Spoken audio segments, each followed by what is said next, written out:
Hi guys, just Jordan from P&P Campers. I'm just going to be doing your handover video. So we've got the power engine battery over here on the left hand side. Brake fluid here. Engine coolant. Check your oil from the dipstick here.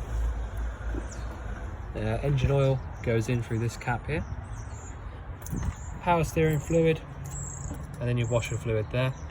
And this is your leisure battery. So if we carry on round, we fill up your diesel fuel from here.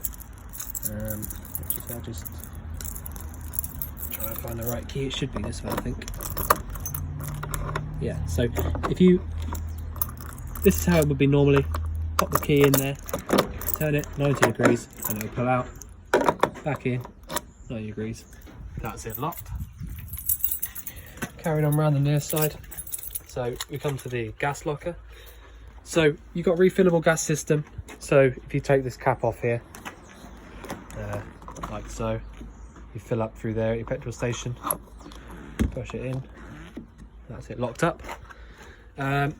So to actually switch your gas bottles on, you got this knob here, which you can literally turn on round clockwise, anti-clockwise, sorry, for turning it on.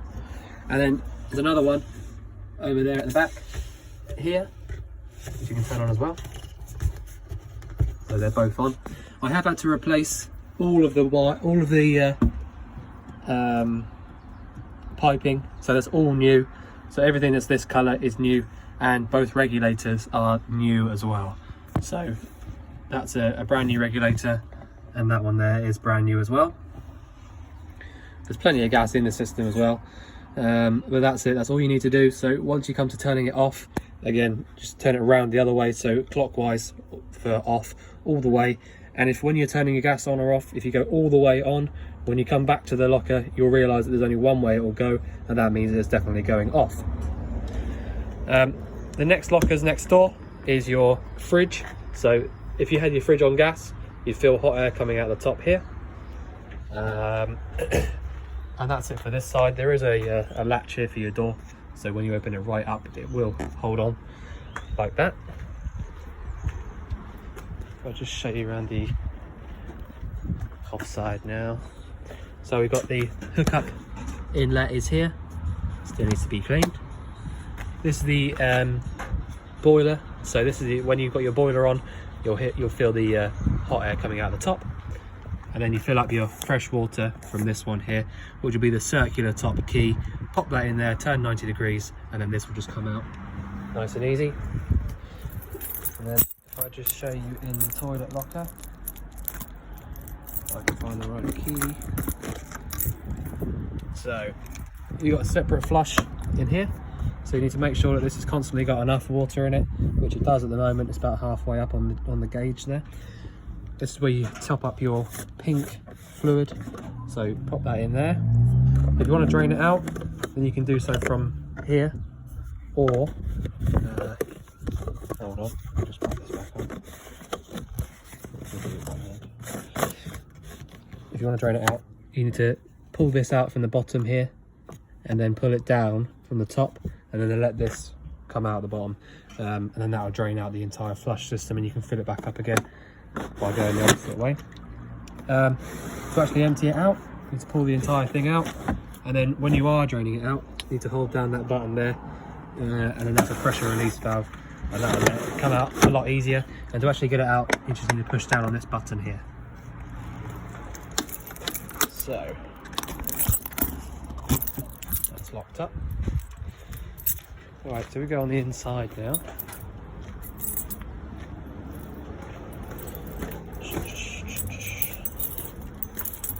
Oh, and by the way, just the key for the actual side door here is this long one here.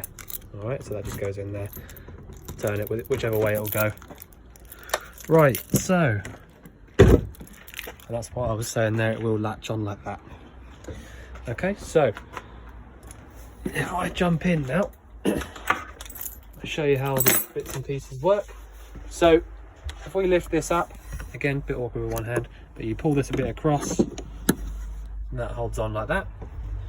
And then a similar kind of thing with this one. This bit goes underneath here and clips up like so. These all open up and sit behind like that, and that is how you do it. So that's all sort of exactly how it needs to be, nice and shiny. And you know, there's bits and pieces folding all over the place so that you don't get your, you know, food spitting all over the place. I only did the hab check the other day and everything went through. It was, you know, really nice little van. It's been kept quite well, and definitely been looked after as it should. So you got ignition here on this button. So if I'll show you up here first then. So the water level sensor, I'll say this on every single handover, this is just a guide, and it's really, you know, if I'm completely honest, they're not very reliable. So if you want to know how much is in your water tank, the best bet is if you drain it all the way out first, and then fill it all the way up. Then you'll know that you've got a full tank, because you'll get water coming out on the outside of the van as an overflow from the tank. And then, you know, just use it as and when, and then you'll know how much is going in each tank. But really, once you turn this on, this is your 12-volt on and off switch. It sometimes works, sometimes doesn't. You know, it's just one of those things. They're all the same, if I'm honest. If you got a brand new one, it probably wouldn't last very long anyway. So just a guide. But if you do hold this read button down, it will tell you also on this gauge how much power is in your battery. So if it comes up green, that means you've got plenty of juice in your leisure battery, and that you know you can use your lights and stuff like that, no problem. Nice and simple Zig unit. All you need to do is switch this button on here like I have, and then if you want to use the van, pop the pump button over, and that's it. Under this little thing here, you've got fuses, which is just for your lights and ignition, all that kind of stuff. But you don't need to worry about that because they're all fine as it stands at the moment. But you know, if your lights stopped working, then maybe, you know, just if you want to, pop the top off there and check if those 6 fuses underneath are okay. They're just little glass fuses. So you've got it all on at the moment. So to actually use the van, obviously just go to your taps and use them like so. There will be air in the system like that. So you need to wait for it to come through nice and smooth. So you hear that's just air in the system, and that will go away. But it can be a bit messy, but there's the only way of doing it. The hot, you need to make sure that comes through nice and smooth as well. Otherwise that means that your boiler isn't full. So make sure that it comes through nice and smooth, just like that. And then once you see that it is coming through like that, then you can use your boiler. So if we carry on then. So I'll show you all of this kind of stuff. So your ignition is the same on all of the bits and pieces. So you've got all 4 burners on the top. That'll ignite all of those exactly the same way. The grill, exactly the same. Has got an ignition on that as well. But it's on the other side. And the oven is slightly different. So you've got your piezo ignition on that one. So let's see it there. So you know, literally just a case of pushing in and round, holding it in and clicking it with the ignition there. Nice and easy, but just remember that that's not on the same ignition system there. So actually, if I just double check,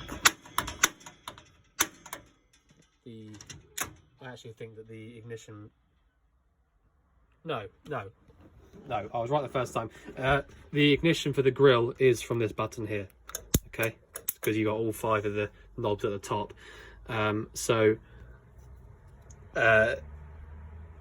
Basically, it's just a case of looking at the symbols here and working out which is which.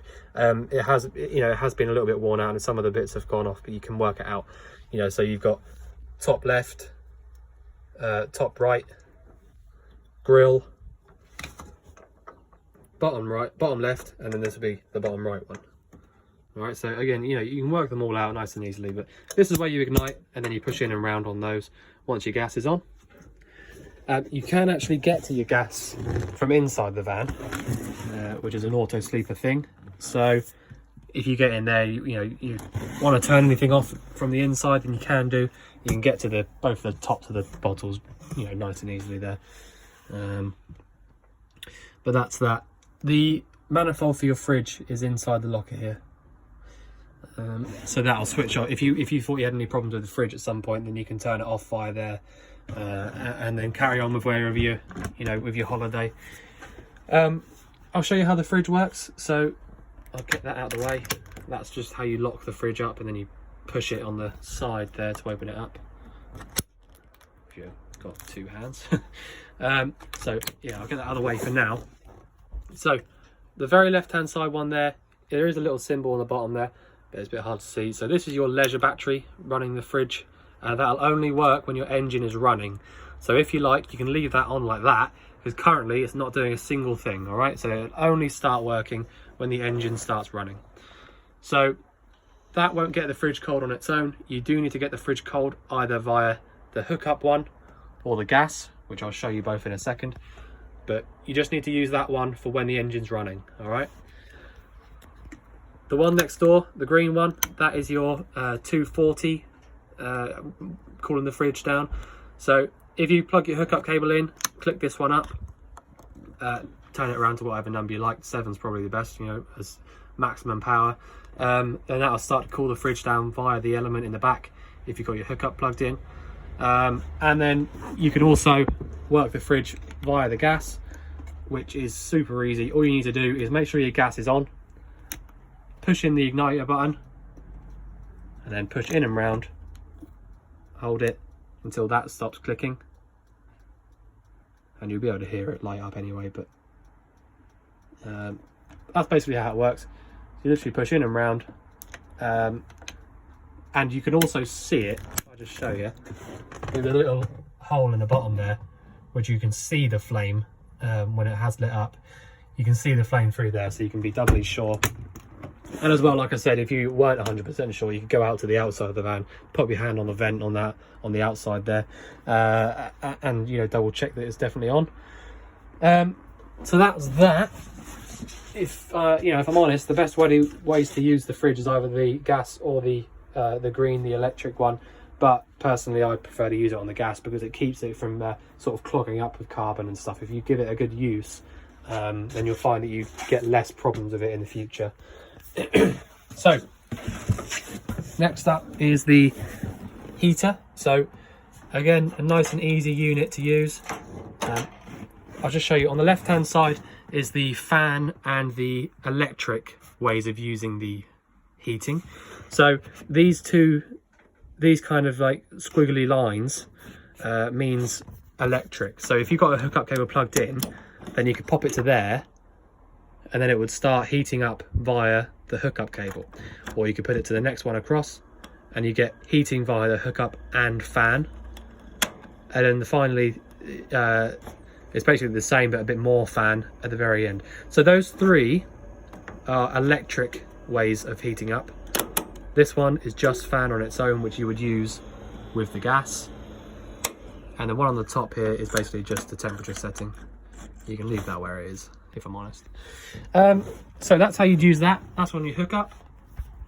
And if you want to heat the van up via the gas, then what you need to do is turn this knob around to that symbol there and push down. That green light means that it's lit. And then you want to let up and turn around. Alright, all the way. And as long as that green light there is lit up, and you can hear it as well, to be fair, but as long as that green light is lit up, that means that your flame is on. And once it's on, you can pop your fan on. And if it starts doing this, starts being a little bit chuffy, then all you can do is turn it back round to here, get your pilot flame back on again, and then back round. Okay, so you got to hear straight away that that's gone a lot better that time. Some of these older units, they do take a little bit of a bit of getting used to.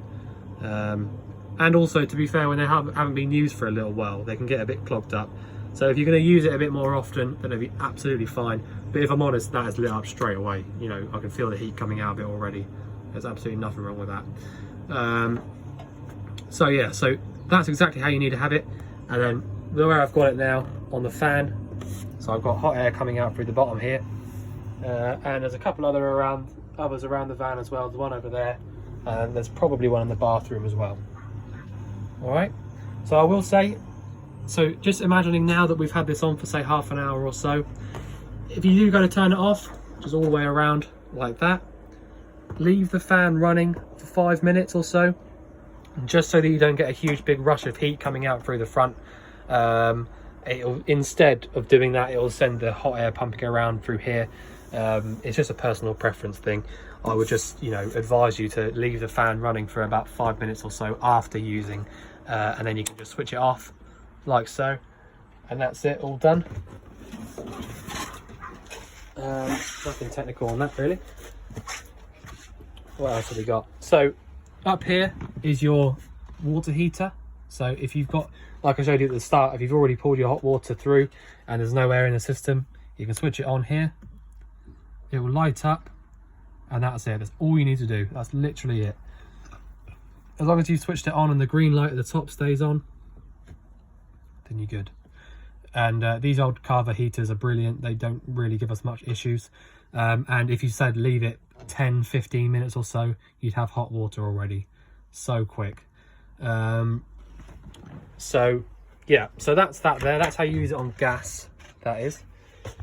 If we come into this locker here, if you look at here, it says water heater.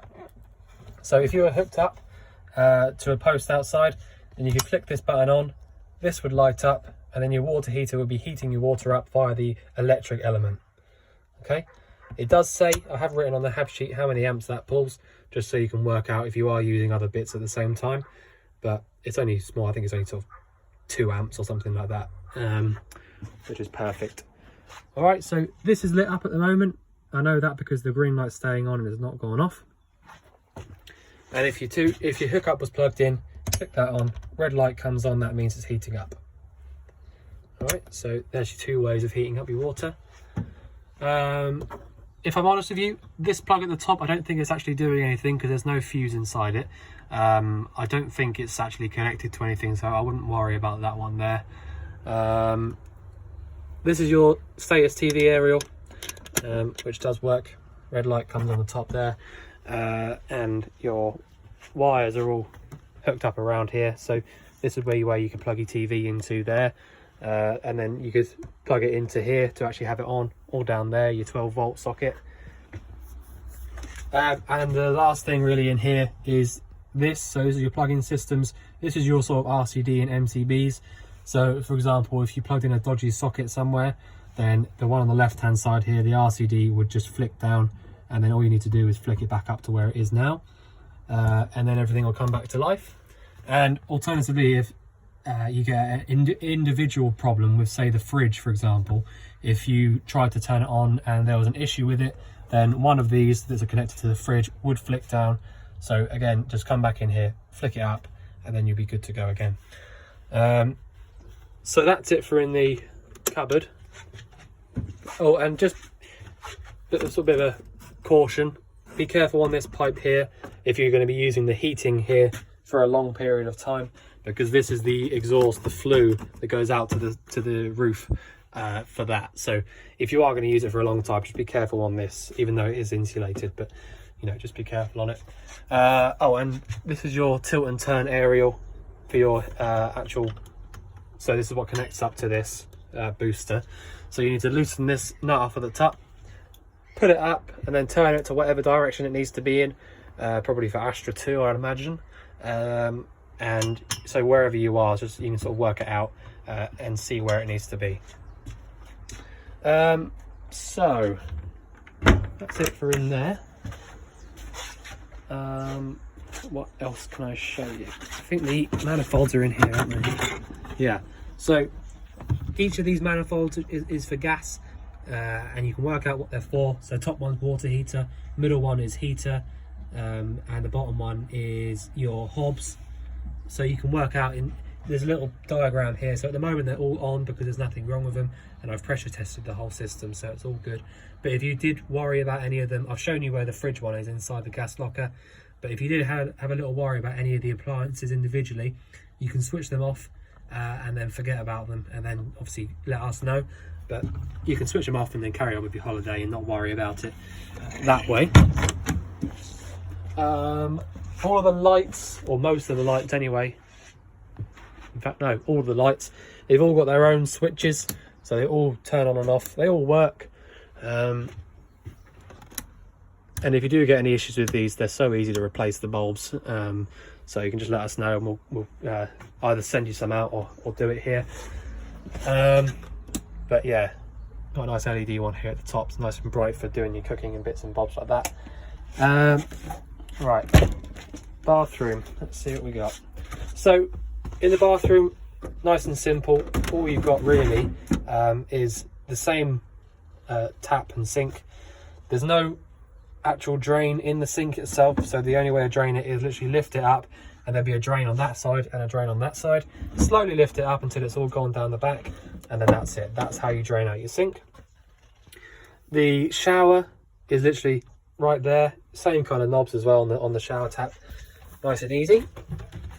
The toilet, you need to make sure, if you ever go to actually take the cassette out from the outside and you find that it won't come out, you need to come in here and close the flap like it is now. Otherwise, if you go to it and you can't pull it out, it means it's open like this. Okay, so come back in here and close it just by turning. And then to actually use your flush, you need to turn, where is it? That's it. So push down on the button there. You get your flush fluid, and then open it up like that. So push down on that for the flush, turn it to open it up. I think that's it for the bathroom. There's a lock on the inside as well. So, little travel lock there as well. So, I think that's about it. I'm not sure if there's anything else I need to show you. But if you do think there is anything else that I've missed out, then obviously let us know. But we look forward to seeing you soon for collection. Thanks very much.